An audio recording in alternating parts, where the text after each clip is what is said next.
తెలుగు రాష్ట్రాల్లో అతిపెద్ద lift manufacturer lifts ట్రై.com dealership కూడా ఇవ్వబడును. నమస్కారం ప్రియా చౌదరి గారు. సోషల్ మీడియాలో కూడా చూస్తున్నాం మనం. ఇవాళ కొంతమంది ఏంటంటే తెలియకుండానే ఈజీ మనీకి అట్రాక్ట్ అయిపోతున్నారు. ఒక కార్ వస్తుందనో, లేదంటే బైక్ వస్తుందనో, లేదంటే ఇంట్లో సుఖంగా ఉండటానికి ఒక లగ్జరీ మెయింటైన్ అవుతుందనో, అంటే చుట్టూ సమకూరుతున్నాయి అనే ఉద్దేశంతో వెళ్ళిపోతున్నారు. ఏ కోణంలో వీటిని చూడాలంటారు? ఇది ఎంతవరకు కరెక్ట్?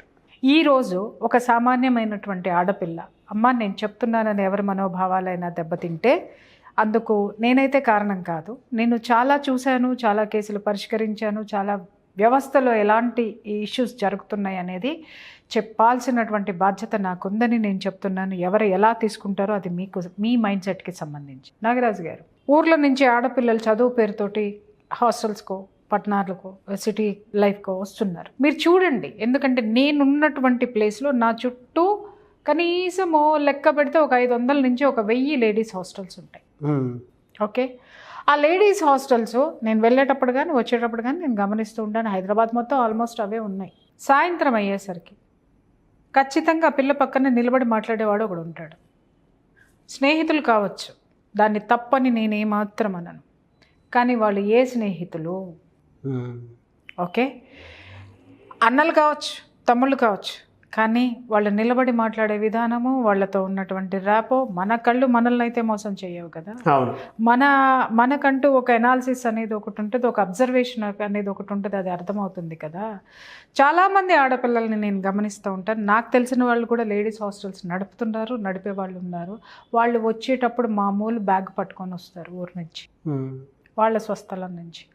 ఇక్కడికి వచ్చిన తర్వాత కరెక్ట్గా ఒక 3 నెలలు మీరు చూడండి, 3 మంత్స్ తర్వాత, 3 మంత్స్ టు 6 మంత్స్ లోపు వాళ్ళ యాటిట్యూడ్ చూడండి, టోటల్గా మారిపోతుంది నాగరాజ్ గారు. అంటే పూర్తిగా సిటీలో ఈ 30 ఏళ్ల నుంచి నేను హైదరాబాద్లో ఉన్న నేను కానీ, హైదరాబాద్ వాసి అయినటువంటి నా ఫ్యామిలీ మెంబర్స్ కానీ, లేకపోతే మా పిల్లలు కానీ, వాళ్ళకంటే కూడా విపరీతమైనటువంటి ఆ యొక్క లైఫ్ స్టైల్ని, ఫాస్ట్ లైఫ్ స్టైల్ని వాళ్ళలో చూసేస్తామన్నమాట. ఎక్కడి నుంచి వచ్చిందో అర్థం కాదు. ఎందుకంటే నా కళ్ళ ముందు ఒక ఆడపిల్ల ఒకలాగా తిరుగుతుంది, మళ్ళీ 4 నెలలు పోయిన తర్వాత, ఒక 6 నెలలు పోయిన తర్వాత ఆ పిల్లని చూసిన తర్వాత ఏంటి పిల్ల ఇంత మారిపోయిందా? హెయిర్ కట్, వాళ్ళు వేసుకునే బట్టలు, వాళ్ళు వేసుకునే యాక్సెసరీస్, వాళ్ళు తిరిగేటటువంటి బైకులు, ఆ బైకుల మీద ఉన్నటువంటి మనుషులు, ఇవన్నీ మార్పులు చూస్తున్నాం. అయితే నాకు ఇక్కడ ఎప్పుడు ఒక డౌట్ వస్తూ ఉంటుంది. వాళ్ళు ఊరు నుంచి వచ్చేటప్పుడు ఒకలా ఉంటారు, ఇక్కడి నుంచి వెళ్ళేటప్పుడు వాళ్ళు పూర్తిగా మారిపోయి వెళ్తారు. సరే, పేరెంట్స్గా నేను కూడా ఒక పేరెంట్ని కాబట్టి నేను ఒక మాట మాట్లాడతాను. ఏంటి అని అంటే, సరే సిటీకి అక్కడ వాతావరణానికి అనుగుణంగా ఉండాలి, ఎందుకంటే వీళ్ళని వేరుగా చూస్తారు. కానీ అంత పోకడలు, వాళ్ళకి అక్కర్లేనటువంటి పోకడలు, ఒక బైక్ మీద ఒక ఆ రైడ్ చేసేటటువంటి వాడితోటి వీళ్ళకి వచ్చేటటువంటి ఫ్రెండ్షిప్, ఇవన్నీ ఎవరు మెయింటైన్ చేస్తారు? కొంతమంది పిల్లలు ఇంటి దగ్గర నుంచి తెచ్చుకున్నటువంటి డబ్బులతోటి మెయింటైన్ చేస్తారనుకుంటే, వాళ్ళ ఇంటి నుంచి తెచ్చుకునేటటువంటి డబ్బు కానీ, పేరెంట్స్ ఇచ్చేటటువంటి డబ్బు కానీ 1/4 మాత్రమే వాళ్ళ అపియరెన్స్లో పనికొచ్చేది, ఖర్చు అయిపోతుంది. మిగిలిన 3/4 ఎవరు ఖర్చు పెడుతున్నారు? ఎవరి మీద ఆధారపడుతున్నారు? ఎవరికి పెడుతున్నారు టెండరు? ఎవరికి ఏం చేస్తున్నారు? వీళ్ళు ఈ విధంగా మార్చుకొని ఇంటికి వెళ్ళిన తర్వాత ఖరీదైన డ్రెస్సులు వేస్తారు వీళ్ళు. కనీసం పేరెంట్స్ అడగరండి, ఇంత ఖరీదైన డ్రెస్ నీకు ఎక్కడొచ్చింది అని, ఎక్కడి నుంచి వచ్చింది అని అడగరు. వాళ్ళు మరి అంత అమాయకులు అనుకోవాలో, లేకపోతే వాళ్ళ పిల్లలు వేసేటటువంటి వాటిని వాళ్ళు యాక్సెప్ట్ చేస్తున్నారని అనుకోవాలా, లేకపోతే ఏమన్నా మాట్లాడితే నా కూతురు ఏమైపోతుందో, తన మనోభావాలు దెబ్బతింటాయేమో అని చెప్పేసి ఆ ఆలోచనతోటి వాళ్ళు నోరు మూసుకుంటారో నాకు అర్థం కాదు. వాళ్ళు అలా నోరు మూసుకోవడం వల్లనే ఈ విపరీతమైనటువంటి పోకడలు. సరే, మీరు ఎందుకు మాట్లాడారు మేడం, నేను ఈ ఇష్యూ మాట్లాడితే మీరు కింద నుంచి ఎందుకు తీసుకొస్తున్నారంటే, ఇవి పెరిగి డిప్రెషన్లోకి వెళ్ళిపోయి, సూసైడ్లకు వెళ్ళిపోయి, కొన్ని లేడీస్ హాస్టల్లో ఆత్మహత్యలు ఎందుకు జరుగుతున్నాయి నాగరాజు గారు? కొన్ని చోట్ల డిప్రెషన్లోకి వెళ్ళిపోతున్నారు నాగరాజు గారు. మీకు అర్థం కాదు. అలా మొదలయ్యి వీళ్ళు ఒక స్థాయికి వచ్చిన తర్వాత మాలాంటి వాళ్ళని అప్రోచ్ అవుతారు. అప్రోచ్ అయినప్పుడు వాళ్ళని కూర్చోబెట్టి, అమ్మ మీ తల్లిదండ్రులు ఏంటి, మీరేంటి అని అంటే, వీళ్ళు ఉన్నటువంటి లైఫ్ స్టైల్కి వాళ్ళ తల్లిదండ్రులు ఉన్నటువంటి ఫైనాన్షియల్ స్టేటస్కి సంబంధం ఉండదు. సంబంధం ఉండదు. మరి మీరు ఎక్కడి నుంచి అంటే వాళ్ళు చెప్పుకొచ్చే అన్నీ కూడా ఒక బాయ్ ఫ్రెండ్ ఇలా జరిగిందండి, ఆ తర్వాత ఇంకొకరితో పరిచయం ఇంతవరకు వెళ్ళానండి, ఆ తర్వాత ఇది జరిగిందండి, అది జరిగిందండి, ఇవి మొత్తం వాపోతారు వాళ్ళది. అవును. ఇక్కడ ఏం జరుగుతుందంటే నాగరాజు గారు, మీరు ఒక జీవితాన్ని సాధించాలి అనుకుంటే మీ డబ్బుతో సాధించండి, మీ యొక్క టాలెంట్ తోటి సాధించండి. ఏ టాలెంటో, చదువుతోటో, మీరు చేసేటటువంటి పనితోటో సాధించండి, అంతే తప్ప ఈజీ మనీ, నేను ఒక నవ్వు వాడికి పారేస్తే వాడు బైక్ మీద నన్ను డ్రాప్ చేస్తాడు, నేను ఒక హగ్గు వాడికి ఇచ్చాను అని అంటే ఆ ఫ్రాక్ నాకు వస్తుంది, లేకపోతే నేను ఇంకేదైనా వాడికి ఇంకొంచెం నేను అడ్వాన్స్డ్ అయ్యాను అని అంటే నేను ఏది కోరుకుంటే అది నా దగ్గరికి వస్తుందని బ్రతికేటటువంటి ఆడపిల్లల సంఖ్య ఎంత ఉందో బ్రతికే ఆడపిల్లల్ని మనస్సు అడిగి తెలుసుకోమని చెప్పండి. పేరెంట్స్ చేతులు దాటిపోతున్నాయి, వాళ్ళ లైఫ్ స్టైల్ మారిపోతుంది, విలాసవంతమైన జీవితాలు, లగ్జరీ జీవితాలు, ప్రొవకేషన్స్ ఒక్కొక్కళ్ళు. ఇంకొకటి ఏంటంటే వీళ్ళు ఎలా ఉంటారంటే ఈ లేడీస్ హాస్టల్కి వచ్చి పెట్టేసి, లేడీస్ హాస్టల్ నేను తప్పనట్లేదమ్మా, మేము కూడా ఉన్నాము, అన్నిటిలో ఉన్నాము, ఒంటరిగా ఉన్నాము, ఇలాంటివి వేషాలు లేకపోతే ఎవడో ఖర్చు పెడితే బతికిన బతుకులు మా జాతకాల్లో లేవు. ఇవాళ ఈ స్థాయికి వచ్చి కూర్చున్నామంటే ఎంతో పెయిన్, ఎన్నో కష్టాలు, ఎన్నో నష్టాలు, అవన్నీ భరించిన తర్వాత ఇవాళ ఇక్కడ కూర్చొని ఇంత స్ట్రాంగ్గా చెప్పగలుగుతున్నాను అనంటే దాని వెనుక చాలా కష్టం ఉంది నాగరాజు. కానీ మీరు మాట్లాడుతుంటే నాకు ఒక విషయం గుర్తొచ్చి చెప్తున్నాను. కొంతమంది అటు అబ్బాయిలది కానివ్వండి, అమ్మాయిలది కానివ్వండి, స్పెసిఫిక్గా ఇదే నేను చెప్పలేను, కానీ వీళ్ళు పల్లెటూరు నుంచి వచ్చిన తర్వాత హాస్టల్కి వచ్చిన తర్వాత, సిటీ హాస్టల్స్కి వచ్చిన తర్వాత వీళ్ళకు ఉండేటువంటి ఫినాన్షియల్ స్టేటస్ వేరు ఇంట్లో. అవును, ఇంట్లో ఇప్పుడు అదే కదా హాస్టల్కి వచ్చిన తర్వాత వీళ్ళు మెయింటైన్ చేసే దానికిను అక్కడ ఇంట్లో దానికి సంబంధం ఉండదండి. అది అమ్మాయి అయినా సరే, అబ్బాయి అయినా సరే. నిజం. ఆ ఈజీ మనకి ఎలా అట్రాక్ట్ అయిపోయి వెళ్ళిపోతారో తెలియదు, కానీ అంటే అట్రాక్ట్ అయిపోయి వెళ్ళిపోతారో కాదు నాగరాజు గారు, ఇక్కడ ఆడపిల్లలు ఏంటంటే అసలు ఊరు నుంచి బయలుదేరి సిటీకి ఎందుకు వచ్చారు అనేది మర్చిపోతారు. వాళ్ళు ఒక పీజీ కంప్లీట్ చేయడానికో, లేదా ఒక కోర్స్ చేయడానికో, లేదా ఒక ఉద్యోగం ఎత్తుకుంటానికో ఒక అంబిషన్ తోటే వస్తారు. ఇక్కడ ఇది కరెక్ట్ చేసుకోవాలి అందరూ. వాళ్ళు ఇక్కడ తమ జీవితాన్ని నిలబెట్టుకోవాలని దానికి విద్యో లేకపోతే ఉద్యోగమో, ఈ రెండిట్లో ఏదో ఒక అటాచ్మెంట్ తోటి ఇక్కడికి వచ్చిన తర్వాత పక్క వాళ్ళని చూసి ప్రొవకేషన్ ఏదైతే ఉంటుందో దానికి లొంగిపోయి మానసిక బలహీనతలు ఏవైతే ఉంటాయో ఆ బలహీనతలకి లొంగిపోయి అసలు వచ్చిన ట్రాక్ను పక్కన పెట్టేసేసి మిగిలిన వాటన్నిటి మీద వీళ్ళు కాన్సన్ట్రేట్ చేసేస్తారు అనమాట. ఆ కాన్సన్ట్రేషన్ ఏమవుతుందంటే సరిగ్గా వెళ్ళండి, మంచివాడు దొరికాడు అనుకుందాం, లేకపోతే మంచి మార్గంలో ఉన్నారు అనుకుందాము, దాని గురించి అసలు మనం మాట్లాడుకోవాల్సిన అవసరం లేదు నాగరాజు గారు. కానీ 190 కేసులు డిప్రెషన్లోను, 190 కేసులు జలస్లోను, 190 కేసులు ఏంటేంటో ఒక సరి లేనటువంటి జీవన విధానము, సరి కానటువంటి ఆలోచన విధానంతో వాళ్ళు విపరీతమైనటువంటి అర్థం లేనటువంటి జీవన విధానానికి అలవాటు పడిపోయారు నాగరాజు గారు. ఇవాళ నేను ఒక్క మాట నేను చెప్తున్నా, పబ్బులు క్లబ్బులు కల్చర్ మనకుంది. ఏమండి అది మనకి ఎందుకండి నాకు అర్థం కాదు. ఫాస్ట్గా బ్రతకండి, మందు కొట్టాలంటే కొట్టండి, ఎంజాయ్ చేయండి, కానీ అర్ధరాత్రుల వరకు నీ శరీరాన్ని నువ్వు ఏం చేస్తున్నావో ఒక స్పృహ నీకుందా? ఎంజాయ్మెంట్ అనేది, వీకెండ్ అనేది ఎప్పుడో ఒకసారి పెట్టుకుంటే అది బాడీకి ఎంజాయ్మెంట్ ఉంటుంది. వీకెండ్ కోసం నీ శరీరము నీ మనస్సు చూస్తుంది అనంటే దాన్ని ఏమనాలి? అలవాటు పడిపోయినావు అని చెప్పేసి అని అనాలి కదా. నీ శరీరము ఆ యొక్క మత్తు పదార్థాలకు కానీ ఆ యొక్క సుఖాలకు కానీ నీకు అలవాటు పడిపోయింది. నాగరాజు గారు ఒక డ్రెస్ వేసుకున్న తర్వాత దానికి యాక్సెసరీస్ కావాలి, ఆ తర్వాత మంచి చెప్పులు కావాలి, మరి అంతా వేసుకుని మనం కాలినడకన వెళ్ళలేం కదా, మళ్ళీ మనం నడపడానికో మనల్ని ఎక్కించుకెళ్ళడానికో ఓ స్కూటర్ కావాలి, మళ్ళీ దానికి ఒక కొంత ఎఫర్ట్స్ పెట్టాలి.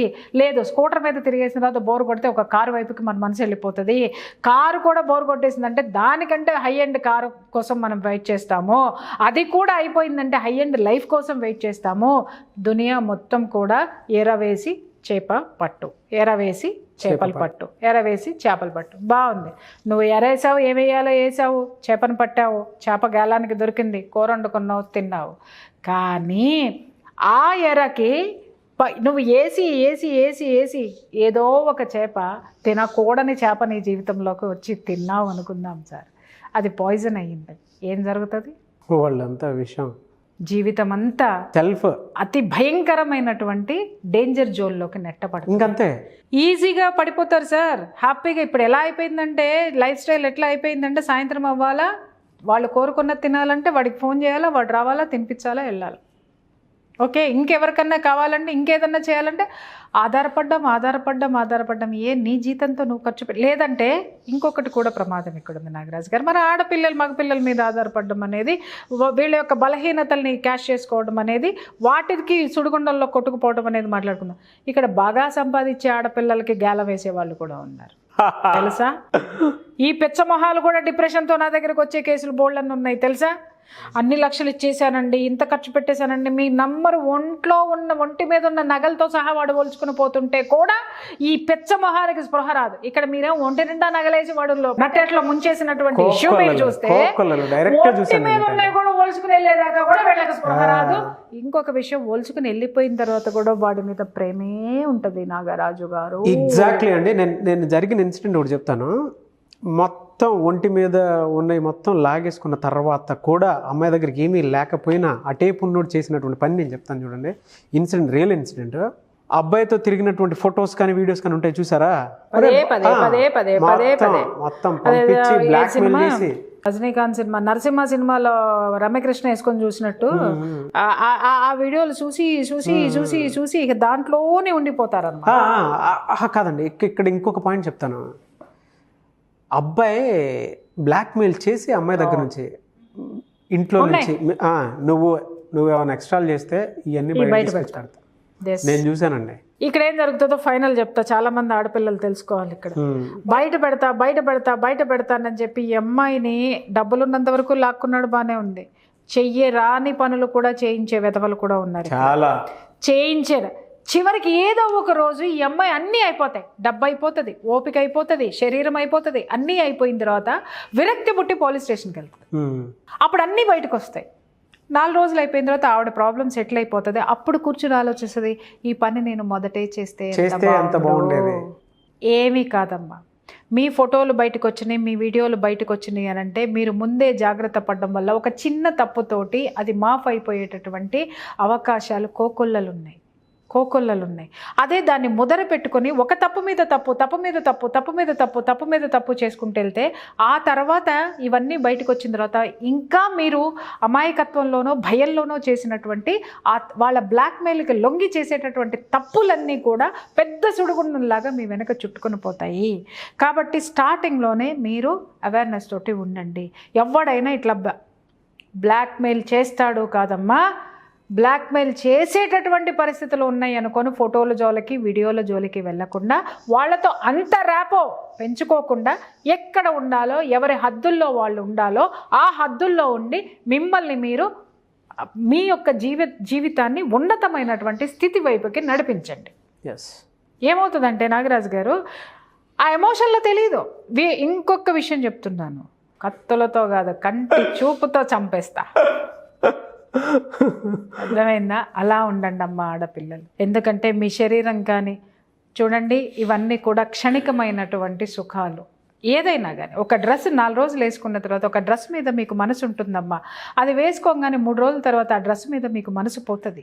అలాగే ఒక సుఖం ఒంటికి తాత్కాలికమైనటువంటివి. ఇవన్నీ కూడా మన జీవన విధానాన్ని, ఏ అలవాటైనా సరే, ఏ ఇష్టమైనా సరే, మన జీవితాన్ని ఉన్నత స్థితి వైపుకు నడిపించేటటువంటి దాన్ని మాత్రమే ఎంచుకునేటటువంటి విచక్షణని మీరు పెట్టుకోండి తప్ప బలహీనతలకి లోనుబడి డ్రెస్సులకో, మందుకో, లేకపోతే ఇంకా దేనికో, ఇంకేదన్నానో, నగలో, నట్రనో, ఇంకొకటో దాని జోలికి వెళ్తే మీరు వెనక్కి తిరిగి చూసుకునేసరికి మీ వెనక చిత్రగుప్తుడి చిత్తా పేరుకున్నట్టు పేర్చేస్తారు. మీ వెనక మీరే పేర్చుకున్న వాళ్ళు అవుతారు. ఆ తర్వాత ఆ చిట్టాన్ని మీరు ఆడిటింగ్ చేయడం మొదలు పెడతారు. ఎవరో సమాజం ఆడిటింగ్ చేయడం మొదలు పెడుతుంది. ఆ ఆడిటింగ్లో చివరికి ఏం తేలుతుంది? ఏదన్నా ఉంటే ఇన్కమ్ ట్యాక్స్ వాడు బయటకు వచ్చేస్తాడు. రైడ్ చేసినట్టుగా మనం చేసినటువంటి తప్పులకి ఆ సంబంధించినటువంటి రియాక్షన్స్ అన్నీ మన మీద దాడి చేయటం మొదలు పెడితే అప్పుడు తట్టుకోవటం చాలా కష్టం. కాబట్టి జీవితం అనేది క్షణికావేశానికో, క్షణకాలం సుఖం కోసమో లొంగిపోయేటటువంటి చిన్నది కాదు, స్వల్పమైనది కాదు. మన జీవితం చాలా ఉన్నతమైనది. Thank you so much Priya Chaudhary garu. Thank you.